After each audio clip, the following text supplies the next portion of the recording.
Hey there, welcome to Guardian Theory, where we focus on Destiny 2 theory crafting and putting theory in execution. This is going to be build 1 of many to come. With that being said, let's dive in. Today's build will be a Warlock build, which revolves around two exotics. The first being Chromatic Fire, which is a year 2 exotic that requires the purchase of Forsaken. Now, why Chromatic Fire?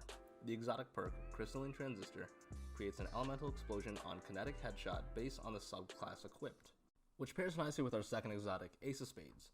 Now, this kinetic hand cannon is quite a famous gun, which can be seen in every mode of the D2 scene. The perk we'll be focusing on, though, is Firefly, which also causes explosions on headshots.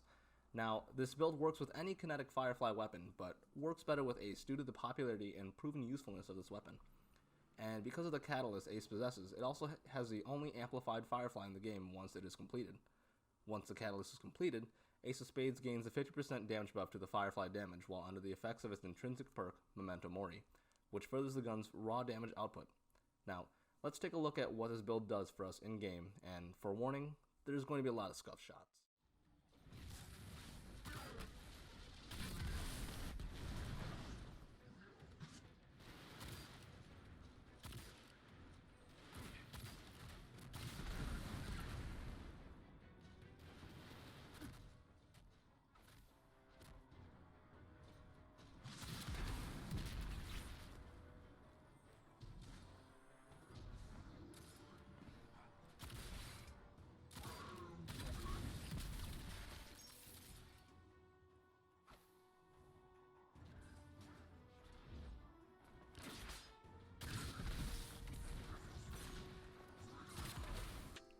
Welcome to the Boomer build, named for the obvious explosive power this build has. For the entirety of the build series, I'll be categorizing each build under their focus or value to their fire teams. For the Boomer build, the main purpose of the build in PvE is ad clear. It's always nice to see the enemies of the light burst up into flames and our energy. But the secondary purpose is very situational, and that is utility. The utility part of this build comes from the Chromatic Fire explosion after the initial Firefly explosion. With the second explosion being elemental, it allows this build to make the deaths of trash mobs near take care of elite shields. Now, while this may not really matter in lower content, in higher level content, such as Nightfall ordeals or even certain raid phases, having the extra avenue of another element can be crucial. Now, the reason this is situational is that the ad you kill has to be relatively close to the elite enemy, but that doesn't always happen. With that being said, we're going to take a look at how this build can work in PvE.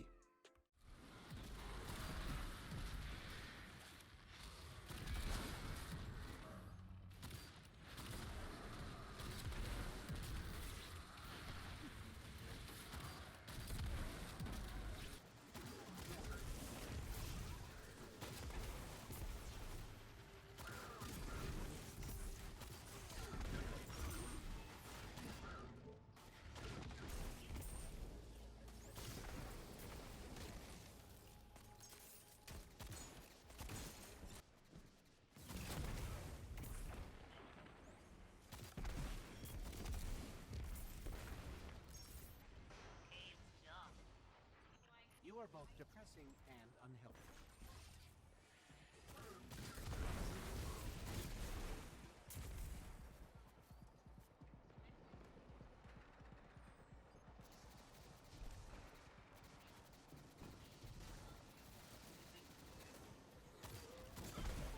Vex watches too?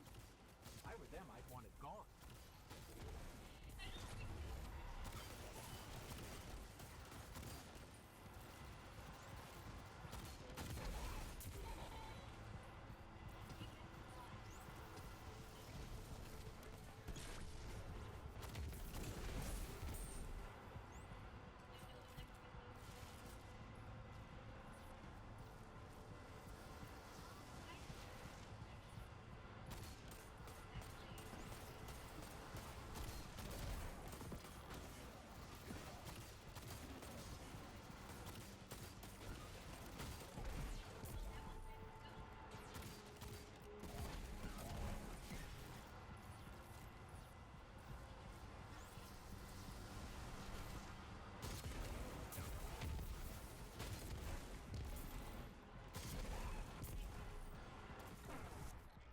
This is safe. Cabal don't need to stick the landing. We do.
So I've talked about PvE for pretty much the entire video, but what about PvP? Does this have any viability there? Well, you're in for a treat. Let's take a look at PvP Boomer. Like the PvE Boomer, I'll also be categorizing PvP builds by their purpose, but the only purpose the Boomer has in PvP is simple. It's a Blueberry Buster, which came to a pleasant surprise for my friends and myself. Now, this build will have times to shine in every mode for PvP, but Control, that's where it can do the most damage, and you'll see why. Shout out to my friends for being targets for me to shoot at, Cat and Clapmycheeks, whose information I'll put in the description. Now, let's take a look at those damage numbers. Now this right here, this surprised all of us. We didn't expect this from just a clean Ace of Spades without the catalyst and just a chromatic explosion.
Now the PvE Boomer is something I would love to see more Guardians use in the future, and it'd mean a lot to me if I could see that on the field.